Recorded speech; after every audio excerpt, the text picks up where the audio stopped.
చనిపోయినప్పుడు 660 మందిని చంపితే చంద్రబాబు నాయుడుతో పాటు కాంగ్రెస్ పార్టీ వాళ్ళందరూ కలిసి ఆశ్రమంలో ఉండి కనీసం చూడకపోతే జగన్మోహన్ రెడ్డి ఆ తండ్రి కోసం చనిపోయినటువంటి కుటుంబాలను చూడబోయినటువంటి మొగోడు జగన్మోహన్ రెడ్డి గారు. చంద్రబాబు నాయుడు గారు సొంత మామను చంపి ఆ చంపిన శవం మీద నడుచుకుంటూ వచ్చి పార్టీని లాక్కొని చంద్రబాబు నాయుడు గారు ఆ పార్టీ జెండాను, పార్టీలో ఉన్నటువంటి పార్టీ ఆఫీసును, పార్టీలో ఫండ్స్ ను, పార్టీలో కుటుంబాలు అందరినీ వాడుకొని కుటుంబాన్ని నాసి ఎన్టీఆర్ కుటుంబం అంటే వేస్ట్ కుటుంబం అనేదిగా తయారు చేసినటువంటి వ్యక్తి చంద్రబాబు నాయుడు గారు. తండ్రి లాంటి మామ మీద పట్ట పగులు నట్టి నడిపదారులో చెప్పులతో కొట్టించినటువంటి వ్యక్తి చంద్రబాబు నాయుడు గారు. తండ్రి ఇద్దరు చనిపోతే వాళ్ళ పేర్లు చెప్పుకోవడానికి కూడా నామోసి పడే వ్యక్తి చంద్రబాబు నాయుడు గారు. రాష్ట్రం నమ్మి చంద్రబాబు నాయుడు గారికి 3 సార్లు అవకాశం అంటే 30 పార్టీలు ఒక పార్టీతో జీవితంలో ఎప్పుడు గెలిచట్టు కూడా స్వయంగా అతనే ఓడిపోయినాడు చంద్రబాబు నాయుడు గారు. ఇప్పుడు చంద్రబాబు నాయుడు గారు 3 పార్టీలు కలుపుకున్నా కూడా ఆయనకు వచ్చింది 37%, 39% మాత్రమే. ఆయనకేమన్నా 50% ఓట్లు రాలే. జగన్మోహన్ రెడ్డి గారికి వచ్చిన ఓట్లలో 1% ఎక్కువ వచ్చినాయి. ఆ 3 పార్టీలు కలుపుకుంటే 54, సింగిల్ గా జగన్మోహన్ రెడ్డి గారు సింగిల్ గా వచ్చే 40%.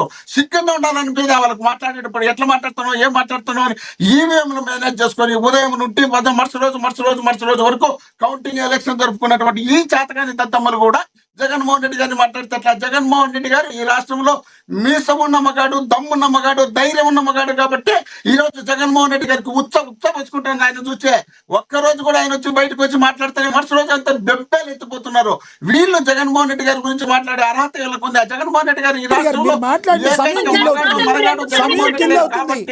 సమయం కిల్ అవుతుంది. అచ్చెన్నాయుడు గారు ఎందుకు అలా మాట్లాడారు? ఇలాంటి మాటలు మహిళా డిబేట్ లో ఉన్నప్పుడు ఇద్దరు మాట్లాడితే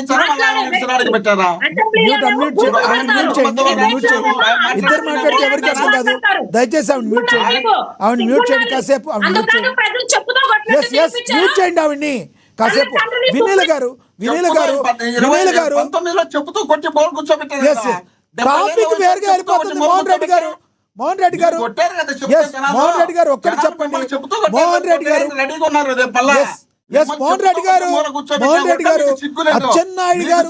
అచ్చెన్నాయుడు గారు నిన్న అలా మాట్లాడితే కారణం ఏంటి? బొత్స సత్యనారాయణ గారు గతంలో మాట్లాడినప్పటికీ కూడా బొత్స సత్యనారాయణ గారిని వైసీపీలో ఎందుకు తీసుకున్నారు చెప్పి కంక్లూడ్ చేయండి సార్ ప్లీజ్. దయచేసి అర్థం చేసుకోండి. ఇప్పుడు చంద్రబాబు నాయుడు గారు కాంగ్రెస్ పార్టీలో ఉన్నప్పుడు నేను రామారావు మీద పోటీ చేస్తానని చెప్పినటువంటి చంద్రబాబు నాయుడు గారు. మరి అదే చంద్రబాబు నాయుడు గారు మళ్ళీ కాంగ్రెస్ పార్టీ నుండి తెలుగుదేశం పార్టీలో చేరి తెలుగుదేశం పార్టీలో ఎన్టీ రామారావును చంపి ఎన్టీ రామారావు మీద చెప్పులు ఇచ్చి అదే చంద్రబాబు నాయుడు గారు పూలదండ ఎందుకు వేసుకున్నారో రామారావు గారికి చెప్పమని వాళ్ళని అడగాల, నన్ను కాదు అడగాల్సి. పూలదండ పోయి ఇప్పుడు రామారావు గారికి వేసి ఇట్లా ముఖ్య నాటకాలు ఎందుకు ఆడుతున్నారో అది చెప్పమని. ఎన్టీ రామారావును చంపి అని మీరంటే రాజశేఖర రెడ్డి గారిని చంపిన ఆయన అంటారు. ఈ మాటలు దేనికి వాళ్ళు మాట్లాడినప్పుడు సార్? నేను ఖండించాను ఆవిడ మాట్లాడినప్పుడు కూడా. నేను ఆపాను.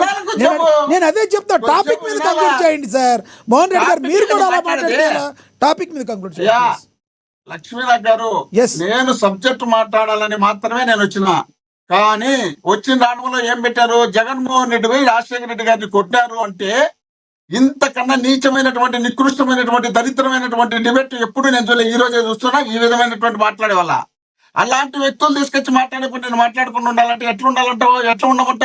జగన్మోహన్ రెడ్డి గారిని రాజశేఖర రెడ్డి గారిని పోయి జగన్మోహన్ రెడ్డి గారు కొట్టారా? ఆయన వచ్చి ఉండవల్లి అరుణ్ కుమార్ చెప్పినారు ఈ రాష్ట్రంలో ఉన్నటువంటి పేద బడుగు బలహీన వర్గాలకు సంబంధించినటువంటి డబ్బులు మొత్తం రామాజీరావు కొట్టేసేదని చంద్రబాబు నాయుడు గారు కాపాడారు. ఉన్నటువంటి బ్యాంకులన్నీ మోసం చేసినాడు, రాష్ట్రంలో ఉన్నటువంటి పాలడైలన్నీ మోసం చేసినాడు, రాష్ట్రంలో ఉన్న ప్రజలందరినీ నాశనం చేసినాడు. లాస్ట్ అవకాశం ఇచ్చే రాష్ట్రానికి సంబంధించినటువంటి సంబంధించినటువంటి పథకాన్ని కూడా తెలంగాణకు తాకట్టు పెట్టాడు. రాష్ట్రానికి మహారాష్ట్రకు సంబంధించినటువంటి మహారాష్ట్రలో ఉన్నటువంటి ఆల్మట్టి డ్యామును కూడా ఈయన ముఖ్యమంత్రి పెంచుకోవాలని పరిమితించాడు. రాష్ట్రాన్ని సర్వనాశనం చేసినటువంటి వ్యక్తి చంద్రబాబు నాయుడు గారు. అయితే అలాంటి చంద్రబాబు నాయుడు గారు ఈ రాష్ట్రంలో ఒక్కసారి కూడా గెలవలేని పరిస్థితి ఉంటే 3 సార్లు గెలిచినా అంటే 4 సార్లు ముఖ్యమంత్రి అంటే ఎట్లా ముఖ్యమంత్రి? నరేంద్ర మోడీ గారిని మళ్ళీ ఆయన కాళ్ళు పట్టుకున్నటువంటి చంద్రబాబు నాయుడు గారు. జగన్మోహన్ రెడ్డి గారు ఎవరి కాళ్ళు పట్టుకోడు. జగన్మోహన్ రెడ్డి సభ కనిపించుకుంటాడు తప్ప వాళ్ళ కాళ్ళు, వీళ్ళ కాళ్ళు, రాత్రి కాళ్ళు, పౌరుల కాళ్ళు కాంగ్రెస్ పార్టీతో పొత్తుండేది, తెలుగుదేశం పార్టీని పోయి కాంగ్రెస్ లో విలీనం చేస్తామని చెప్పి వాళ్ళతో పొత్తు పెట్టుకునేది. అచ్చెన్నాయుడు గారు నిన్న ప్రెస్ మీట్ పెట్టడానికి కారణం ఏంటంటారు? చెప్పి ముగించండి, చెప్పి ముగించండి. మోహన్ రెడ్డి గారు అచ్చెన్నాయుడు గారు నిన్న ప్రెస్ మీట్ పెట్టడానికి కారణం ఏంటో చెప్పి ముగించండి దయచేసి. అవి ఆపేయండి, పాత ప్రళాంకి వెళ్ళిపోతాయి. ఇంకా మీరు చెప్పండి, అచ్చెన్నాయుడు గారు నిన్న ప్రెస్ మీట్ పెట్టడానికి కారణం ఏంటి? నేను ఇన్నాళ్ళు గ్యాప్ తర్వాత నిన్న ప్రెస్ మీట్ పెట్టి చెప్పడానికి కారణం ఏంటి చెప్పి ముగించండి ప్లీజ్. నేను సబ్జెక్ట్ మాత్రమే మాట్లాడాలని వచ్చేవాడిని, నేను ఎప్పుడు కూడా, ఈ రోజు కాదు ఎప్పుడు కూడా. కానీ ఉద్దేశపూర్వకంగా జగన్మోహన్ రెడ్డి గారిని వాళ్ళ తండ్రి సార్ మళ్ళీ మీరు వెనక్కి వెళ్తున్నారు. ఆ మాటని ఖండించారు, ఎవరి కాళ్ళు ఎవిడెన్స్ ఉందా అని అడిగాము, అది అక్కడికి అయిపోయింది. నన్ను కొట్లే అని పదే పదే మనం అడుక్కుంటే నిజంగా కొట్టారేమో అనుకుంటారు సార్. అది వదిలేయండి సార్, దాని గురించి వదిలేయండి. ఇప్పుడు నేను అనేది అది కాదు. అది కాదు సార్. అచ్చెన్నాయుడు గారు నిన్న ప్రెస్ మీట్ ఇన్నాళ్ళ తర్వాత నిన్న ప్రెస్ మీట్ పెట్టడానికి కారణం ఏంటి? అది రాజకీయ ఉద్దేశం చెప్పి కంక్లూడ్ చేయండి సార్. నేను అనేది అదే కాదు. లక్ష్మీనాథ్ గారు, జగన్మోహన్ రెడ్డి గారు మావిగన్ అన్ని తర్వాత వీళ్ళ బుద్ధి పెట్టినట్టు వీళ్ళే ఏమన్నారు, సైకో అన్నారు, సైకో రాలేడన్నారు, వచ్చినా ఇంచి కూడా పీకలేడన్నారు, ఇంకేమి చేయలేడు అన్నారు కదా. అన్న తర్వాత నిన్న స్వయంగా చంద్రబాబు నాయుడు గారే జగన్మోహన్ రెడ్డి మావిగన్ అంట, మచిలీపట్నం అంట, ఆ మచిలీపట్నం కూడా సిఆర్డిఏలో ఉంది అంటే ఏందర్థం? జగన్మోహన్ రెడ్డి గారు చెప్పిన మావిగన్ అనేది దాంట్లో ఉందేనే కదా అర్థం. మావిగన్ అంటే ఏమో జగన్మోహన్ రెడ్డి ఇంట్లో గన్ను కాదు అది. మావిగన్ అంటే మచిలీపట్నము, విజయవాడ, గుంటూరు అనేది ఆ మూడు కావాలనే కదా జగన్మోహన్ రెడ్డి గారు అడిగింది. ఈ మూడు అడిగిన తర్వాత చంద్రబాబు నాయుడు గారి 50 సంవత్సరాల ఎక్స్పీరియన్స్ గాలికి పోయిందని జగన్మోహన్ రెడ్డి గారు చెప్పింది సక్సెస్ అయిందని జనంలోకి పోయిన తర్వాత ఏబిఎన్ రాధాకృష్ణను తీసుకొచ్చి జగన్మోహన్ రెడ్డి క్యాడర్ కు మీ పిల్లలు మీ చెల్లెళ్ళని చెప్తే వాళ్ళని తీసుకుపోయి పెళ్లి పెత్తనం చేస్తారు. అంటే రాధాకృష్ణ కూతుర్ని కూడా వాళ్ళ భర్త దగ్గర పోయి నీ పిల్లం కాదు నీ చెల్లెలని వేరే వాళ్ళకి సార్ వద్దు, అలా మాట్లాడద్దు. ఒకటి ఖండించాము, ఒకటి మాట్లాడింది పద్ధతి కాదని చెప్పాక మళ్ళీ మీరు అలా మాట్లాడతాం పెద్ద మనిషిగా కరెక్ట్ కాదు. అది కరెక్ట్ కాదు సార్, వదిలేయండి. ఇప్పుడు సార్ తప్పున్నప్పుడు ఖండించాలి. తప్పు మీరు ఇప్పుడు పెద్ద మనిషిగా మీరు ఉన్నారు, ఎప్పటి నుంచో సీనియర్, మీరు అలా మాట్లాడొచ్చా చెప్పండి. ఆర్కే గారికి మీకు తేడా ఉండాలి కదా. ఆర్కే గారు మాట్లాడి మేము ఖండించాం, జర్నలిస్ట్ అలా మాట్లాడకూడదు. మళ్ళీ వేరే టాపిక్ లో నేను సబ్జెక్ట్ వచ్చినప్పుడు మీరు మధ్యలో వస్తున్నారు. ఎందుకంటే ఖచ్చితంగా జగన్మోహన్ రెడ్డి గారు మావిగన్ అనేది బయటికి బాగా పోతుంది కాబట్టి ఏదో విధమైనటువంటి డైవర్ట్ చేయాలనే ఉద్దేశంలో భాగంగా డైవర్ట్ చేయాలని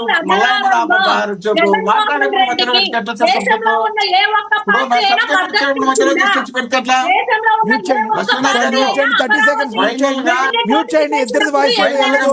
ఇద్దరు మ్యూట్ చేయండి. ఎస్, మీరు 30 seconds లో అనుకున్నది చెప్పండి, సబ్జెక్ట్ మీద చెప్పండి దయచేసి. మీరు మళ్ళీ ఆర్కే గారి మీద కమెంట్ చేయడం ఇవన్నీ వెళ్ళకూడదు.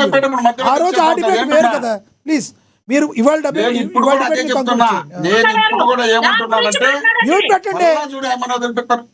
రైట్. ఇప్పుడు ఆ రాధాకృష్ణ గారిని ఈ విధంగా మాట్లాడిస్తే డైవర్ట్ అవుతుంది. తర్వాత ఈ రోజు అచ్చెన్నాయుడు గారిని తీసుకొచ్చి ఈ సబ్జెక్ట్ తీసుకొచ్చే సబ్జెక్ట్ డైవర్ట్ అవుతుంది. జగన్మోహన్ రెడ్డి గారి కాన్సెప్ట్ నాకు ఒక క్లారిటీ లేక మిమ్మల్ని అడుగుతున్నా. దీనిలో ఒక మానే కదా ఒకవేళ మీరు క్రెడిట్ మీకు రావాల్సింది. గన్ను 2 కూడా ఆల్రెడీ సిఆర్డిఏ 10లో అంతకు ముందే ఉన్నాయి కదా. అప్పుడు ఎంఏహెచ్ వదిలేదు కదా. విజయవాడ జియుఎన్ గన్ 2 ఎందుకు జగన్మోహన్ రెడ్డి గారు యాడ్ చేశారు? దేనికి యాడ్ చేశారు? ఇప్పుడు మచిలీపట్నం లేదు, ఆ క్రెడిట్ మీరు తీసుకోవచ్చు. గన్ ఎందుకు యాడ్ చేశారు చెప్పండి. మీకు నేను చెప్పేది అర్థం కాదు, బయట జరిగేది అర్థం కాదు. ఇప్పుడు మావిగన్ అన్న తర్వాత వాళ్ళు కేవలం 29 గ్రామాల్ని ఎంచుకొని ఇది మాత్రమే 50,000 ఎకరాలు మాత్రమే అమరావతి రాజధాని అనేటప్పుడు, అయ్యా అది కాదు, గుంటూరు నుండి తీసుకోండి, విజయవాడ నుండి తీసుకోండి, మచిలీపట్నం తీసుకోండి, ఈ 3 కలిపి రాజధాని చేస్తే 40 లక్షల మంది జనాలు ఉంటారు. మీరు చెప్పే చోట కేవలం 2 లక్షలు మాత్రమే జనాభా ఉంటారు. 110 కిలోమీటర్లు ఉంది. ఎయిర్పోర్ట్ నుండి, రైల్వే నుండి, ఇక్కడ విద్యా సంస్థల నుండి అన్ని సదుపాయాలు ఈ మావిగన్లోకి వస్తా. ఈ మావిగన్ అంటే మీరేందో ఫీల్ అవుతున్నారు. మేమేం మా పేరు కాదబ్బా అది. అక్కడ ఉన్నటువంటి పేర్లలో కొన్ని తీసుకుని ఇప్పుడు తుడా అంటారు, ఆకుడ అంటారు, లేక నోయిడా అంటారు, రకరకాలు వచ్చినప్పుడు ఆ పేర్లు మాత్రమే తీసుకునేది. అదేదో మా పార్టీకి సంబంధించినటువంటి టైటిల్ కాదు అది. సార్, మోహన్ రెడ్డి గారు ఐదేళ్ళు వాడుకోండి అని చెప్తే జగన్మోహన్ రెడ్డి గారు ఐదేళ్ళు ఎందుకు చేయలేదు చెప్పండి. కూడా ఎందుకు ఇంత ఎందుకు ఇష్టం వచ్చినట్టు వాళ్ళు చేయలేకపోయాడు? తయారవుతున్నారు? చేత కాలేదా? ఆ రోజు 3 రాజధానులు అన్నాడే, మరి ఆ రోజు మావిగం చేసింది. మావిగన్ చేయాలనుకోండి మావిగన్ ఆ రోజు పురుషులు చేద్దా? ఉంటారు కదా, చేయకూడదా? దేశం నుండి పెద్ద అధికారంలో ప్రపంచం వరకు ఉన్నప్పుడు చేయకూడదా? మీరే ఆయన కదా. ఆదేశాలు ఇచ్చారు కదా, ఆయన చేసింది. ప్రపంచాన్ని ఆయన ఫాలో తలదన్నే కాడా? రాజధాని కట్టించాం, రాజధాని ఫాలో కాలేడు, రాజధాని కట్టించాం, మాకు 3 రాజధానులు ఫాలో కాలేడు, మావిగన్ను ఫాలో కాలేడు.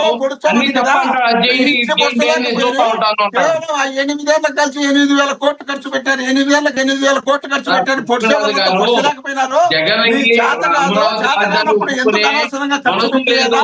చేత కానప్పుడు 3 రాజధానులు చేసే పత్తా లేదు. అదే విధంగా ఈ రోజు 3 రాజధానికి పత్తా లేదు కాబట్టి ఇంకో జెండా ఎదుర్కొన్నాడు మావిగన్ చేయని. ఈ 5 సంవత్సరాలు ఏం కాపాడో తెలియలే. ఇప్పుడు ఇవన్నీ గుర్తొస్తాయి. ఈ ప్రతిపక్షంలో ఉండేటప్పుడు అన్ని గుర్తొస్తాయి సమస్యలు. అధికారంలో వచ్చిన తర్వాత సమస్యలు మర్చిపోతాడు. జాగ్రత్తగా అంకితం అయిపోతాడు. వీళ్ళు మాట్లాడతారు right right right Mohan Reddy గారి మీ అభిప్రాయం అర్థమైందండి. ఎస్ ఎస్ సమయం అయిపోయింది. మీరే రాజకీయాలు చేయాలని, శాశ్వతంగా మీరే ఉండాలనే ఉద్దేశంలో భాగంగా జనాలను ఇబ్బంది చేస్తుంటే మొత్తం అంతా కలిపి రాష్ట్రాన్ని డెవలప్ చేయండి అనే విధంగా చెప్తే మీరు ఇష్టం వచ్చినట్టు మాకు 29 గ్రామాల్లో మా 25,000 ఎకరాలను కాపాడుకోవాలని మాకు కావాల్సిందే మేము పెట్టుకోవాలి. రైట్ ముగ్గురు మాట్లాడితే ఏమీ అర్థం కావడం లేదు. మీ యొక్క అభిప్రాయాలు అర్థమైంది. మోహన్ రెడ్డి గారు ధన్యవాదాలండి. మీ అభిప్రాయాన్ని తెలియజేసినందుకు ధన్యవాదాలండి మోహన్ రెడ్డి గారు. ధన్యవాదాలండి వినీల గారు. ధన్యవాదాలండి. అదేవిధంగా తిరుపతి వేణుగోపాల్ గారు మీరు డిబేట్ లో పాల్గొన్నందుకు ధన్యవాదాలు.